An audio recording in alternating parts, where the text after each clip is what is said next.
அந்த இன்சிடெண்ட்டில் தான் எனக்கு கை பாதிக்கப்பட்டு அரசு ஆஸ்பத்திரியில் 80 நாள் ஹாஸ்பிட்டலில் இருந்தேன்.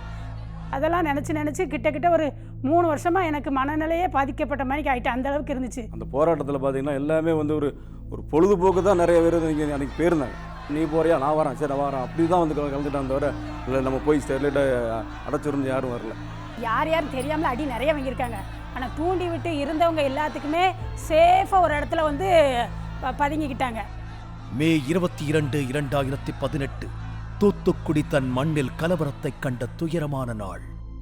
இந்நகரம் பரபரப்பான தொழில் துறைமுக நகரம் என்னும் சிறப்பை பெற்றது. சுதந்திர போராட்ட வீரரான கப்பலோட்டிய தமிழன் வ.உ. சிதம்பரனார் வாழ்ந்த நகரம். இவர் சுதேசி இயக்கத்தின் மூலம் தன்னிறைவு பொருளாதார மேம்பாட்டின் தேசிய சுடரை நமக்கு வழங்கியவர். தூத்துக்குடி தற்காப்பு கொள்கையை பின்பற்றி அந்நிய சார்பு சங்கலியை உடைத்தெறிந்து தன்னாட்சி என்ற பயணத்தை தொடங்கியது. நேர்மாறாக திரு வ.உ.சி. அவர்கள் வாழ்ந்த இதே மண்ணில் தன்னிறைவு எனும் விதைகளை விதைத்த இதே பூமியில் இன்று இந்தியாவின் தாமிர தன்னிறைவு கேள்விக்குறியானது. தாமிர உருக்காலைக்கு எதிரான போராட்டங்கள் நம்மை அழிவின் பாதைக்கு அழைத்துச் சென்று இந்தியாவின் தன்னிறைவு கொள்கைக்கு சவால் விடுகின்றன. தூத்துக்குடி துப்பாக்கிச்சூடு நடந்த நாள் பெரும் சோகத்துக்குரிய நாள். இச்சம்பவம் நாடெங்கும் எதிரொலிக்கும் பல கேள்விகளை எழுப்பியது. நாட்டின் பொருளாதாரம், தொழில்துறை வளர்ச்சி, மனித உணர்வு, உள்ளூர் சுற்றுச்சூழல், மக்களின் ஆரோக்கியம் ஆகியவற்றில் ஸ்டெர்லைட் நிறுவனம் மூடப்பட்டதனால் ஏற்பட்ட ஆழமான விளைவுகள் என்ன? தாமிரத்தின் பயன்பாடு பலருக்கு தெரியாது. 1 டன் தாமிரம் 40 கார்கள், 1 லட்சம் கைபேசிகள், 400 கணினிகள் மற்றும் 30 வீடுகளுக்கு பயன்படுகிறது. மின்சாரம், தொலைத்தொடர்பு, போக்குவரத்து, இயந்திரங்கள், விண்வெளி, பாதுகாப்பு, புதுப்பிக்கத்தக்க ஆற்றல், கட்டுமானம், சுகாதாரம் மற்றும் வீட்டு உபயோகப் பொருட்கள் போன்றவற்றை உற்பத்தி செய்யும் தொழில்களுக்கு இது ஒரு தவிர்க்க முடியாத மூல அங்கம். உலகளாவிய காலகட்டத்தில் 2017-18 தாமிர ஏற்றுமதி மூலம் இந்தியா $110 கோடி அந்நிய செலாவணியாக ஈட்டியது. நேர்மாறாக 2022 ஆலை மூடப்பட்டதால் தாமிர இறக்குமதியின் காரணமாக இந்தியா $754 கோடி செலவு செய்தது. தாமிர உற்பத்தியில் ஏற்பட்ட இந்த மாற்றத்துடன் தூத்துக்குடி சம்பவம் எவ்வாறு இணைகிறது? இந்த துயரமான சம்பவம் நடப்பதற்கு வேதாந்தாவின் ஸ்டெர்லைட் காப்பர் காரணமாக இருந்ததா? ஜஸ்டிஸ் அருணா ஜெகதீஷன் ரிப்போர்ட் அவங்க வந்து ஸ்டெர்லைட் இண்டஸ்ட்ரீஸ் மேனேஜ்மெண்ட்டை ஒன்றும் ப்ளேம் பண்ணவே இல்லை. அப்போ நிறைய போராட்டங்களை ஸ்டெர்லைட்டுக்கு எதிர்த்து நடத்துனது நாங்கள் நடத்திக்கிட்டு இருந்தோம். எல்லாம் வளர்ச்சி அடைஞ்சிட்டுனா புத்தி வந்துடும். புத்தி இருந்தால் என்ன பண்ணும், அவனுக்கு சிந்திக்கிற ஆற்றல் வரும். சிந்திக்கிற ஆற்றலே இல்லாமல் வச்சுருக்கிறதுக்கு ஒரு டீம் ஒர்க் பண்ணிக்கிட்டு இருக்கு. அதுக்கு போராட்ட குழுன்னு ஒரு குழு வச்சுருக்கிறாங்க. ஒரு 10 பேர் சொன்னாப்புல ஸ்டெர்லைட்லேருந்து தண்ணியை திறந்து விட்டு இங்கே கழுவி நீரை போட்டு திறந்து விட்டவுடனே இங்கே மீன் போகிறோம் செத்து போகுது, பாடு வர மாட்டுக்கு, தொழில் இல்லைன்னு சொன்னாங்க. நாங்கள் அதை பார்த்து தான் போராட்டத்துக்கு போனோம். அதுக்கு பிறகு பிந்தி வந்து பார்க்க சொல்ல தான் அந்த கழிவு நீரே அவங்க விடலை. பைப்பும் கிடையாது, தண்ணியும் கிடையாது, எதுவும் கிடையாது. ரொம்ப குழம்பு போயிருந்தோம். இவங்க வந்துக்கிட்டு மேலும் மேலும் இங்கே தூத்துக்குடியில் வந்து அது அப்படி இருக்குது, இது இப்படி இருக்குன்னு சொல்லி இன்னும் அந்த போராட்டத்தை வந்து எங்கள் மறுபடி தசை திருப்பி பார்க்காங்க. அதாவது மக்கள்கிட்ட சில விஷயங்கள் தவறான தகவல் புரிதல்களை உண்டு பண்ணுறாங்க. அதனால் மக்கள் வந்து அந்த தகவல்களை ஏற்றுக்கிட்டு அதுக்கு துணை போயிடுறாங்க. அவங்க அதை வந்து மக்கள்கிட்ட புரிய வைக்கணும். ஏன்னா இது வன்முறை மாதிரி போகுது. உண்மையை சொல்லியாச்சுன்னா அவனை வந்து தூத்துக்குடிக்க வேண்டத்தகாத ஆளுங்கிற மாதிரி நிலைமையை கொண்டு போயிட்டு இருக்கிறாங்க. அதனால் ரொம்ப ஒரு எல்லாருமே உண்மையை சொல்கிறதுக்கோ இதை வெளிப்படையாக பேசுகிறதுக்கோ தயங்குற சூழ்நிலைகள் இருக்குது. தூத்துக்குடி ஸ்டெர்லைட் ஆலை மூடப்பட்டதன் எதிரொலியாக மாவட்டத்தில் பெரும் பாதிப்பு ஏற்பட்டுள்ளது. பொருளாதார சரிவு, வாழ்வாதாரங்கள் சீர்குலைந்துள்ளன. மக்களில் பலர் பல வகைகளில் பாதிக்கப்பட்டுள்ளனர். இந்த சங்கம் எதுக்கு துவங்கப்பட்டுச்சுன்னா, ஸ்டெர்லைட் மூடப்பட்ட காரணத்தினால அதனால் பாதிக்கப்பட்டு பல ஆயிரம் தொழிலாளர்கள் இன்றைக்கு வேலை இல்லாமல் ஆர்கனைஸ்டு எம்ப்ளாயீஸ்ன்னு சொல்கிற படித்த இன்ஜினியராக வெளியூர்களுக்கு வேலைக்கு போயிட்டாங்க. மூட தூக்குற தொழிலாளிகள், லாரி ஓட்டுற தொழிலாளிகள், அந்த மாதிரி அடிமட்டத்தில் இருக்க தொழிலாளிகள் எல்லாருமே வேலைவாய்ப்பு இழந்து ரொம்ப கஷ்டப்படுறாங்க. யார் வேலை கொடுப்பா? இவ்வளோ பேர், இவ்வளோ அன்எம்ப்ளாய்மெண்ட் எங்கே அப்சர்வ் பண்ண முடியும்? அதாவது இந்த எங்கள் இண்டஸ்ட்ரியல் சப்ளையர்ஸ் அசோசியேஷனில் பொதுவாக ஒரு 400 கம்பெனிகள் இருக்குது. இதில் வந்து நாங்கள் எங்கள் இது சங்கத்தின் சார்பாக கூட எத்தனையோ நேரம் கலெக்டருக்கு மனு கொடுத்துருக்குறோம்.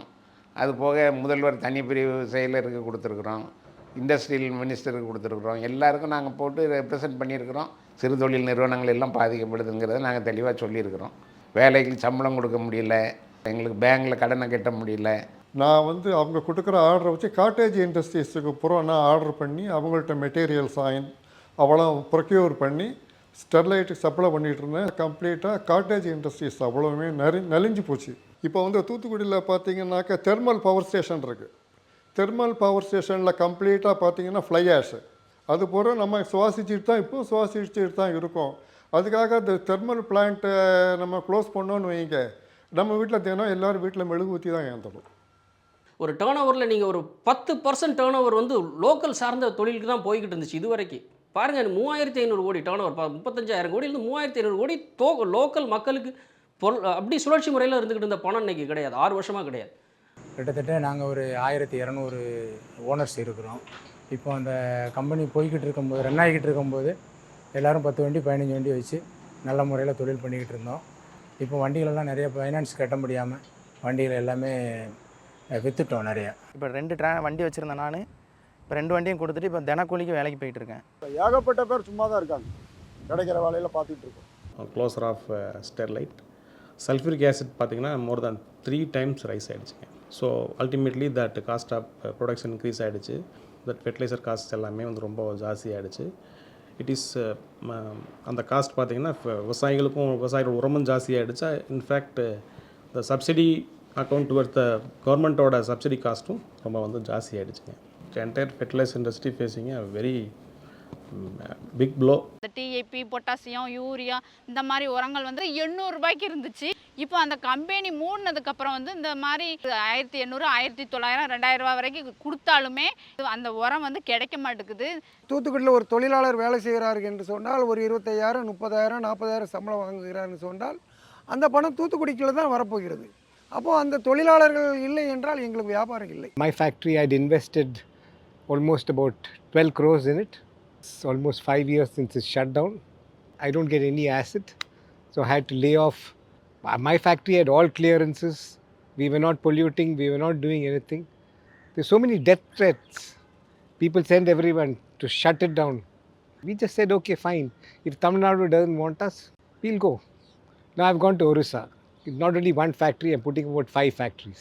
I have enough investors who can put something like 5,000 crores, 6,000 crores. But who wants to put it here? You're scared. What is the investor confidence? Have you ever calculated the amount of revenue government has lost? Price of copper has been increasing. கிட்டத்தட்ட ஒரு 3, 4, 5 இயர்ஸ்க்குள்ளே பார்த்தீங்கன்னா it is more than 50-60% ஆயிடுச்சு. See, nothing can be done. அதுக்கு நாங்கள் closure மட்டும்தான் ஒரே வழி அப்படிங்கிறது கடைசி ஆயுதமாக தான் இருக்கணுமே ஒழிஞ்சு, இப்படி ஒரு பெரிய ஒரு யூனிட்டுக்கே வந்து இப்படி ஒரு நிலைமை அப்படின்னா, சின்ன யூனிட் எல்லாமே நீங்கள் வந்து சேம் நார்ம்ஸ் வச்சு க்ளோஸ் பண்ணிங்கன்னா where is the social security for a people? Government வந்து அதுக்கு என்ன வச்சுருக்காங்க? உடல்நல பிரச்சனைகள் மற்றும் நோய்களுக்கு ஸ்டெர்லைட் காப்பர் காரணமா? இந்த கேள்விகளுக்கான பதிலை நிபுணர்களின் கருத்துக்கள் மூலம் நாம் அறியலாம். லங் கேன்சர் அப்படிங்கிறது எதனால் வருது அப்படிங்கிறத நம்ம மெயினாக வந்து ரேடியேஷன், வளிமண்டல ரேடியேஷன். அது ஜென்ரலாக எல்லா இடத்துலையும் பரவலாக இருக்கிறது ஒன்று. சரியா? அடுத்தது 2வது வந்து ஸ்மோக்கிங் ஹேபிட்ஸ். 3வது வந்து இண்டஸ்ட்ரியல் எக்ஸ்போஷர். அதாவது தூத்துக்குடி மாவட்டத்தில் அந்த கேன்சர் இன்சிடென்ஸு கூடிக்கிட்டு தான் இருக்குது. அது வந்து மாற்ற முடியாத கருத்து ஒன்று. 2வது ஒரு இண்டஸ்ட்ரியிலேருந்து வரக்கூடிய கெமிக்கல்ஸ்னாலேயோ அந்த கேஸுனாலேயோ கேன்சர் இன்க்ரீஸ் ஆகுதுன்னு சொல்ல முடியாது. அந்த லங் கன்ஜெஷனுக்கு காரணம் பார்ட்டிகுலேட் மேட்டர் காரணம் பவர் ஸ்டேஷன் தான் மெயின். அது ஏன் என்ன அந்த ஃபில்டர்லாம் போடாமல் இருக்காங்க அப்படின்னு சொல்லி பார்த்தா, ஸ்டேட் கவர்மெண்ட்டே வில்லிங்க கோர்ட்டுக்கு போய் 2025 வரைக்கும் டைம் வாங்கி வச்சுருக்குது. வி ஹேவ் ஃபண்ட்ஸ் கன்ஸ்டன்ஸ் இருக்குது எங்களுக்கு. அதனால் அந்த ஃபில்டர் போடுறதுக்கு எங்களுக்கு பணம் இல்லை அப்படின்னு சொல்லி வாங்கி கோர்ட்டில் ஹைகோர்ட்டில் ஆர்டர் வாங்கி வச்சுருக்காங்க. Several countries have shown that it is possible to have copper smelting and manage the pollution, whether it is effluent or solid waste or emission or whatever it is. I have not heard of any copper plant, any copper smelter refiner across the world having gone through a similar problem all the smelter refiner generally are a large corporate, they are environmentally responsible.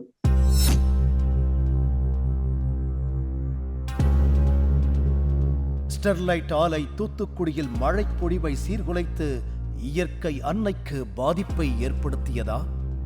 ஏன் மழை வருது, ஏன் மழை குறையிறது? உதாரணத்துக்கு தமிழ்நாட்டை எடுத்துப்போம். இப்போ தென்மேற்கு பருவமழை காலம், நிலப்பகுதியிலேருந்து காற்று வீசும்.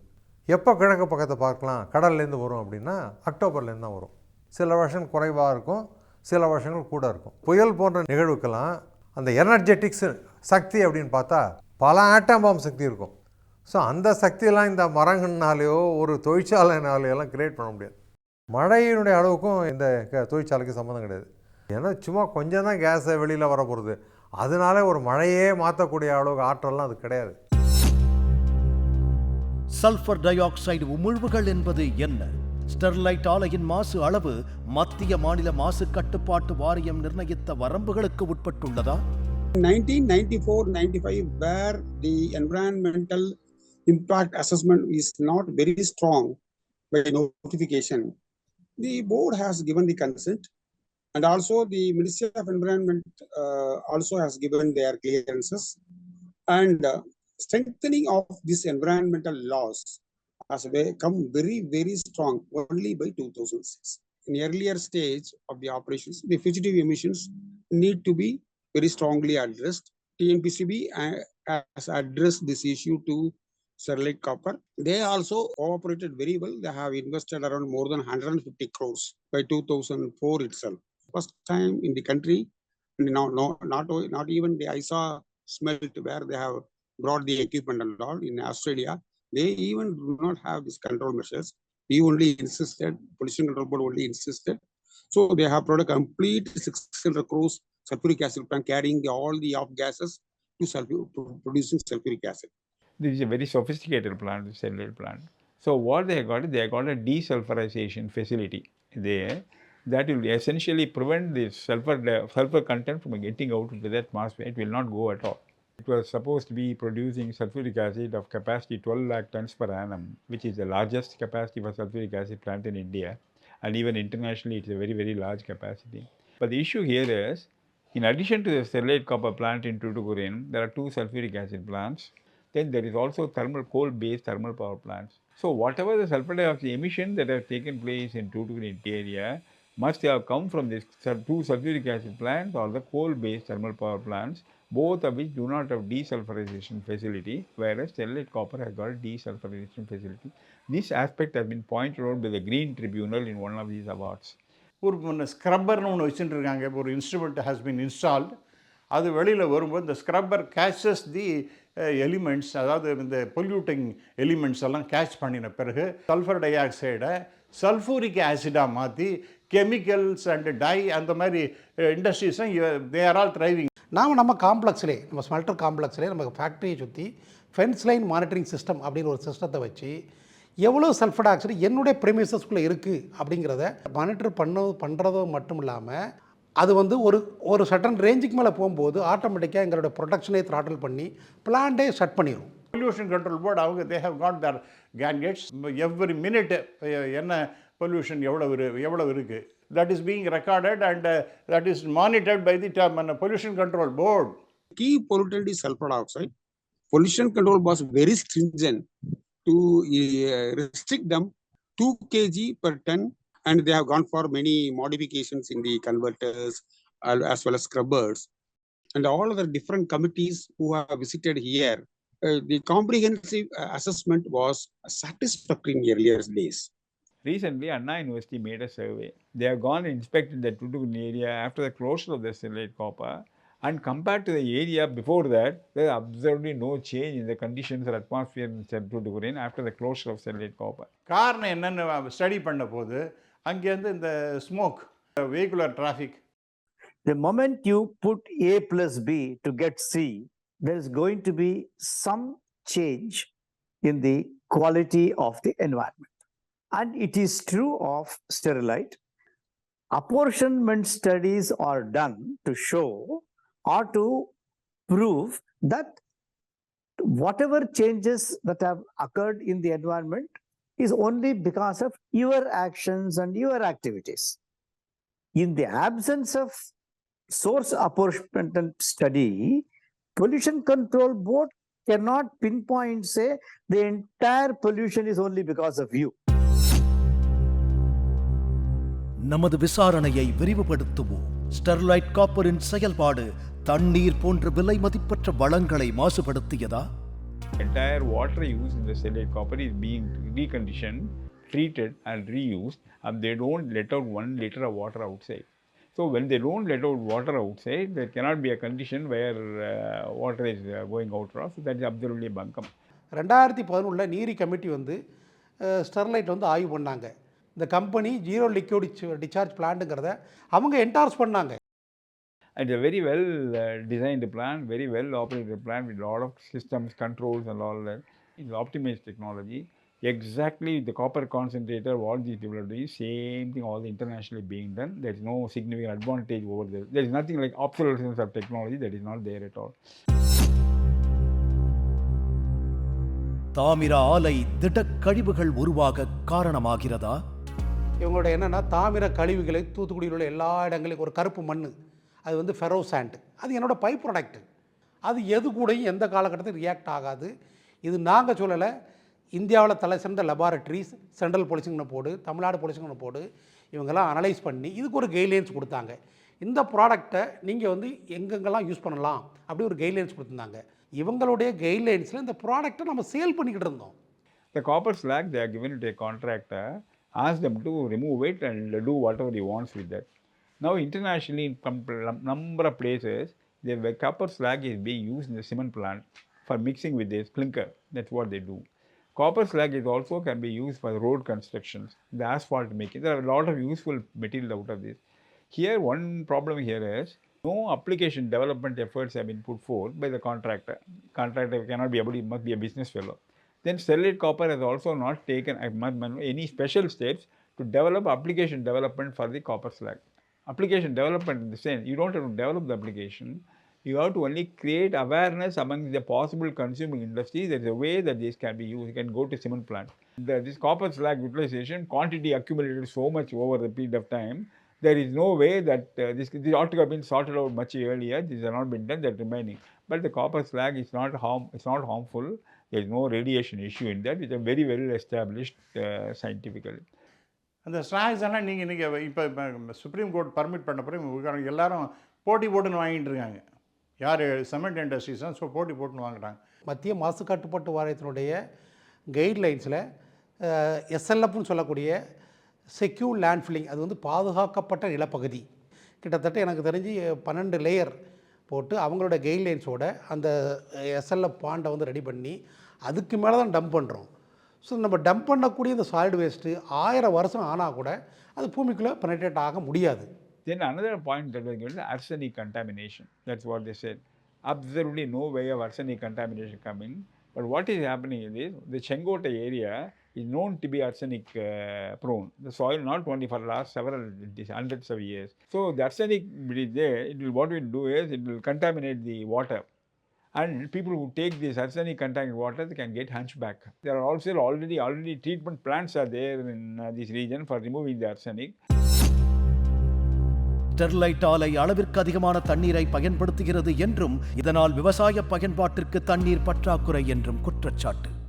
ஒரு 100% வாட்டர் கொடுக்குற இடத்துல வந்து பார்த்திங்கன்னா ஸ்டெர்லைட்டுக்காக தமிழ்நாடு குடிநீர் வடிகால் வாரியத்திலிருந்து கொடுக்கப்பட்ட வாட்டர் வந்து 18%.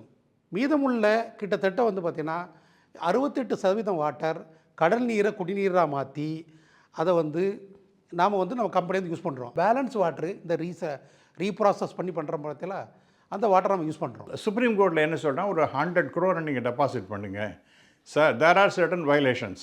அது எதுக்காக அப்படின்னா அந்த 100 கோடி ஏதோ மிகப்பெரிய பயங்கரமான ஒரு issue is there in Sterlite. அப்படிலாம் கிடையாது. இன் ஃபியூச்சர் ஏதாவது என்விரான்மெண்டல் ப்ராப்ளம் வருமே ஆனால் அந்த பணத்தை இந்த கலெக்டர் அந்த இடத்துக்கு யூஸ் பண்ணணும். இந்த ஆலையை சுற்றியுள்ள மக்களிடம் கேளுங்கள். அவர்கள் உணர்ச்சியுடனும் நன்றியுடனும் ஸ்டெர்லைட் ஆலை மூலம் ஏற்பட்ட தாக்கத்தை கூறுவார்கள். மாசத்தில் 2 நாள் கூட்டம் போடுவாங்க. என்ன கோரிக்கைகள் உங்களுக்கு இருக்குன்னு சார் கேட்பாங்க. இவங்க குறைகளை சொல்லுவாங்க. எதை நம்ம ஸ்டெர்லைட் சார்பாக செய்ய முடியுமோ அதை சார் செஞ்சு கொடுப்பாங்க. வாரத்தில் ஒரு நாள் கார் வரும், எங்களுக்கு மாத்திரை ஊசி போடுவாங்க. இப்போ எங்களுக்கு வந்து சீவலப்பர் தண்ணி வந்து வாரத்தில் 3 நாள் 4 நாள் வருது. வந்தாலுமே அது எல்லாத்துக்குமே கிராமங்களுக்கு வந்து யூஸ்ஃபுல்லாக கிடையாது அந்த தண்ணி. இப்போ எங்களுக்கு வந்து ஸ்டெர்லைட் ஆலையிலேருந்து வாரத்தில் 3 நாள் 4 நாள் தண்ணி கொடுக்காங்க. 21 கிராமத்துக்குமே கொடுக்காங்க. கல்யாணத்துக்கு தராங்க, செத்தா தராங்க, பிள்ளை பெத்தா தராங்க, பள்ளிக்கூடத்துக்கு போகிற பிள்ளைகளுக்கு பூரா சப்போர்ட் பண்ணுறாங்க. இப்போ நான்லாம் இங்கிலீஷ் மீடியம் படிக்கிறதுலாம் ரொம்ப கஷ்டப்பட்டுக்கிட்டு இருக்கேன். ஸோ இவங்க கொடுக்குற ஒரு ஸ்காலர்ஷிப் பணம் வந்து எங்களுக்கு அது ஒரு ஹெல்ப் தான் கண்டிப்பாக. இங்கே அநேக பெண்கள் வந்து உப்பள வேலைக்கு, இந்த கருவாடு வியாபார வேலைக்கு போவாங்க. இந்த வேலைக்கு போகிற பெண்கள் வந்து தங்களுடைய குழந்தைகளை வந்து அங்கன்வாடியில் விடணும். குஷி திட்டம், அதாவது குழந்தைகள் காப்பக திட்டம் ஒன்று ஆரம்பிச்சிருந்தாங்க. இந்த பேரண்ட்ஸ் வந்து 4 மணிக்கு வீட்டுக்கு வர்ற வரைக்கும் அந்த பிள்ளைங்களை நாங்கள் பராமரித்தோம். 2012 சகி திட்டம், அதாவது மகளிர் மேம்பாட்டு திட்டம். அவங்களுக்கு தொழில் பயிற்சிகள் கொடுத்து அந்த தொழில் பயிற்சி மூலமாக யார் யாருக்கு என்ன இன்ட்ரெஸ்ட் இருக்குது, என்ன பயிற்சி வேணும்னு அவங்ககிட்ட கேட்டு அது மூலமாக ஏதாவது தொழிலுக்கு வந்து சின்ன சின்ன உதவிகள் பண்ணிக்கிட்டு இருக்காங்க. இந்த ஸ்டெர்லைட் ஆலை மூலியமாக இந்த ஊர் குழந்தைங்களுக்கு இந்த ஸ்மார்ட் கிளாஸ் வந்து மாட்டினாங்க. இந்த ஸ்மார்ட் கிளாஸ் படிக்கணும் அப்படிங்கிற ஸ்கூலுக்கும் பிள்ளைங்களுக்கு ஒரு ஆர்வமாக வராங்க. இப்போ வந்து சிஸ்டமில் வந்து பார்க்குறதுனால அவங்களுக்கு ஈஸியாக எதுனாலும் கற்றுக்கிடுதாங்க. அதுமாதிரி பிள்ளைங்களே டைப் பண்ணுறாங்க, வேர்ட்ஸ் இருக்குது, பவர் பாயிண்ட் போட்டு பிள்ளைங்களுக்கு லெசன் எடுக்கிறதுனால உடனே மெமரி ஆகுது. அதை எப்போவுமே மறக்க மாட்டேக்காங்க.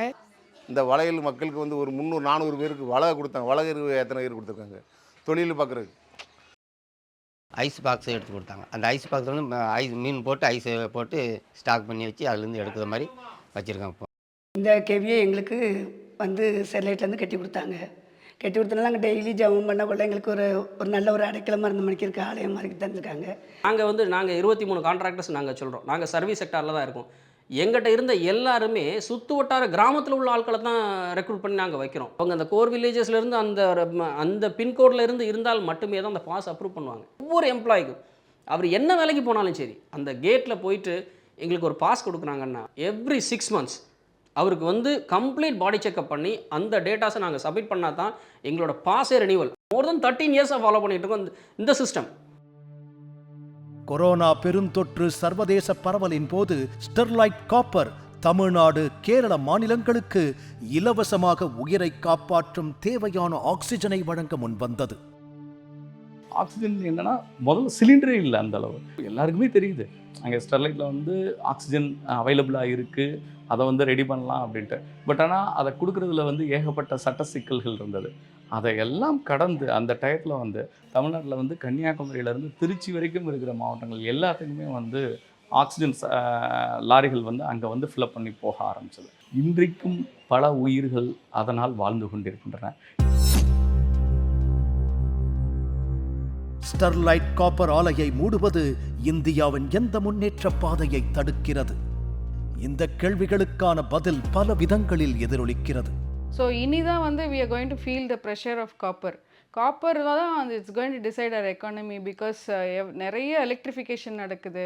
The Atmanirbhar is going to create the industry demand, the industrial production is going to grow with the focused policies of Make in India. We are going to see a change in the demand scenario of copper. So when you look at the Sterlite copper closure, you not only have to see from the point of loss of employment, you also have to see from the point of the loss of copper production, loss of sulfuric acid production, outflow of foreign exchange due to the closure, and derivative products of industries like electric vehicles and all. In India is import dependent, lack of sulfuric acid price will go. So there is a tremendous overall impact. நமது தேசத்தின் தாமிர தேவை 2030 2.2 million டன்னாக உயரும். உற்பத்திக்கும் தேவைக்கும் இடையே உள்ள இடைவெளியை குறைப்பது ஒரு கூட்டு முயற்சியாக இருக்க வேண்டும். Now current production capacity, if you see, is around 950,000 tons of copper, out of which only 450,000 is functioning. So after the Tuticorin stopped operating, and last 5 years the huge legal battle is going on in order to commission back the capacity, we have lost our ability to make copper in India, and we are largely surviving also on the secondary copper, which is a scrap copper. And unfortunately, even in countries, since we don't have a refining capacity, we are largely remelting of that copper. As a result of that, we cannot have the copper at par in a quality with respect compared to the copper made through the smelter refiner route. We need to add at least 500,000 tons every 5 years in order to meet the growing demand of the smelting capacity. Development is the watchword. Development has to take place. The Pollution Control Board should work in tandem with the industry, and whenever industry slips, they should try to put them back, because board has so many well-learned engineers and scientists. They should hold the hands of the industry and see that industrial development takes place, copper self-sufficiency is achieved, national developmental goals are met with, and at the same time, environmental integrity is also maintained. மழையினுடைய அளவுக்கும் இந்த தொழிற்சாலைக்கு சம்மந்தம் கிடையாது. இந்த industry தான் பண்ணியிருக்கு அப்படிங்கிறத point out பண்ண முடியாது. They have invested around more than 150 crores. They got a desulfurization facility. ஒரு சட்டன் ரேஞ்சுக்கு மேலே போகும்போது ஆட்டோமேட்டிக்காக எங்களோட ப்ரொடக்ஷனை த்ராட்டில் பண்ணி பிளான்டே ஷட் பண்ணி. In Germany, this copper smelter is just at the heart of the city. Justice Aruna Jagadeesan report அவங்க வந்து ஸ்டெர்லைட் இண்டஸ்ட்ரீஸ் மேனேஜ்மெண்ட்டை ஒன்றும் ப்ளேம் பண்ணவே இல்லை. சிந்திக்கிற ஆற்றலே இல்லாமல் வச்சிருக்கிறதுக்கு ஒரு டீம் ஒர்க் பண்ணிட்டு இருக்கு. அதுக்கு போராட்ட குழுன்னு ஒரு குழு வச்சிருக்காங்க. Now I've gone to Orissa. Not only one factory, I'm putting about 5 factories. Who wants to put it here? So இனிதான் வந்து we are going to feel the pressure of copper. Need to add at least 500,000 tons every 5 years. உண்மைகளை உறுதிப்படுத்தவும் வதந்திகளை அகற்றவும் உயிர்களை பாதுகாக்கவும் நாம் உறுதிமொழியை எடுப்போம். விலை மதிப்பற்ற வளமான தாமிரத்தின் உற்பத்திக்கு மீண்டும் வழி செய்வோம். இந்தியாவை செல்ஃப் சஃபிஷியன்சி எனும் தன்னிறைவு பாதையை நோக்கி அழைத்துச் செல்வோம். வ.உ.சி. அவர்களும் தூத்துக்குடியும் நம் நாட்டிற்கு அளித்த தன்னிறைவு எனும் குறிக்கோளை நிறைவேற்றுவோம்.